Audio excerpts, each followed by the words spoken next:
দিনাজপুরের ফুলবাড়ির পাকাপান গ্রামের দিনমজুর সাঞ্জু রায় বাঁশের ফুল থেকে সংগ্রহ করেছেন চাল সদৃশ দানাদার শস্য। বলা হচ্ছে এই চালে প্রোটিন বেশি, রয়েছে নানা পুষ্টিগুণও।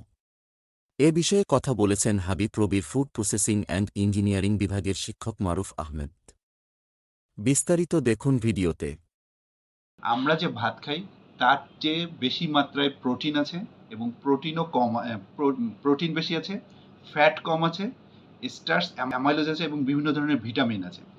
তার মানে যেহেতু এটা একদম প্রতিষ্ঠিত যে এর পুষ্টিগুণ ভালো মানের আছে, এটা মানুষের দেহের বিভিন্ন ধরনের উপকারে কাজ করবে। যেমন এর পুরুষত্বহীনতা ইয়া করবে, ঠিক করবে।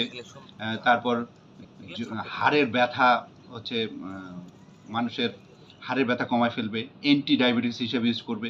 এখানে যেহেতু বিভিন্ন ভিটামিন আছে, আপনারা জানেন যে বাংলাদেশের মানুষের ভিটামিনের ঘাটতি আছে, ভিটামিনের ঘাটতি পূরণ করবে। এই এই ধরনের অনেক ধরনের আসলে মানুষের দেহের উপকারিতা করবে এই রাইস।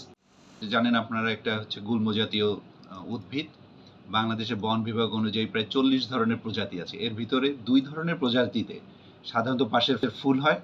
বাঁশের যখন জীবনচক্র শেষ হয় সেই সময় এই ফুলটা আসে, ফুল থেকে ফল হয় এবং ফলের খোসা ছড়ে, পরে এটা চাল হয় এবং এটা একদম আমরা যে ভাত খাই সে ভাতের মতোই একদম নর্মাল ভাত হিসেবে পরিচিত।